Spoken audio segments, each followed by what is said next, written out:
This is Ryan Gorcey, publisher of BearTerritory.net for Fox Sports Next and Scout.com, here at California Memorial Stadium with the San Francisco Chronicle's Hunter Hewitt, and this is again our 3 and Out. This time it's UCLA. Hunter, what is your first point today? You know, as soon as UCLA's offense takes the field for the first time, all eyes are going to be on Cal's cornerbacks. They really struggled a week ago against Washington State. Cameron Jackson's supposed to be back this week. He's listed as probable. He said he's feeling better, and this guy has been Cal's most consistent defensive back all year. So they need a big game from him. And, you know, I tell you what, they probably want a repeat performance of what he did last year. If you remember, he had 3 interceptions against UCLA and what was his first real extensive action in the college game. So they're going to hope they get a big game from him. Opposite of Jackson will be Adrian Lee. This will be his first ever college start.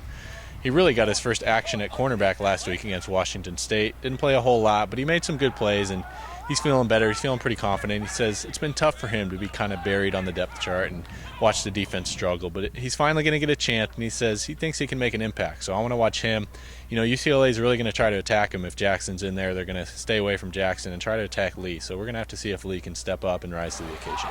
I'm going to go with the offensive side of the ball. Khalfani Muhammad back. He is going to be the number 1 tailback, although really with this offense it's kind of in name only, considering the amount of snaps each tailback has to get and the amount of offensive plays the Golden Bears are going to be running Saturday, and really on any Saturday. He'll be the number 1 back. Daniel Lasco, 12 yards on 6 carries last game. Didn't really do much for me. Then he had a fumble, and Brendan Bigelow, of course, had 2 fumbles. One of those fumbles was on kickoff return. So Khalfani Muhammad, he'll be the guy back there receiving kicks again. It'll be nice to see that kind of speed. He certainly had a very fine week of practice. So we'll see what Khalfani Muhammad can do in his first action after missing a week with a little bit of a bell ringing that he received against Oregon. Hunter, what's your next point?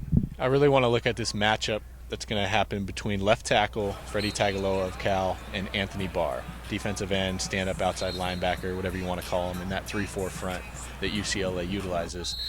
Tagaloa is a big guy, 6'8", 330. He has everything you want in terms of the physical abilities for an NFL offensive tackle, and he's about to go against a guy that will be playing on Sundays very shortly, Anthony Barr.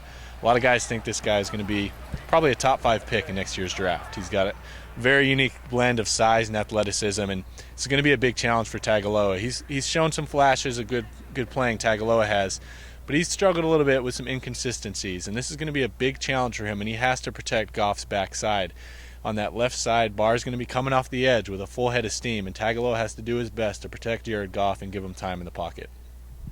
All right, I'm going to stay on the offensive side of the ball for Cal, and we talked a little bit about Brendan Bigelow over the my last turn here, and we're going to go back to that. Well, again, Brendan Bigelow, 3 fumbles over the past 2 games. That's not very good. Sonny Dykes said in his press conference when asked, is there another way you can find to get Brendan Bigelow the ball? He said, well, there are a few, and we're going to see you might see us do some of that, is what he said. Don't know when, don't know why, don't know how, but eventually we will see Brendan Bigelow get the ball in other more creative ways. Will we see that this weekend? We don't know, and, well, we'll just have to see what they do with Brendan Bigelow, because fumbling the ball, that's not going to be a recipe for success. That's 14 points off the board for Cal from last week in their loss to Washington State. Hunter, what's your next thing up? I really just want to watch both of these quarterbacks. These are 2 very good quarterbacks, young guys, up-and-coming players who eventually will be playing on Sundays as well. Brett Hundley is a guy who had a great year last year as a freshman, really one of the better freshman performances in NCAA history. You know, one thing of note is he set a record last year for most yards by a freshman.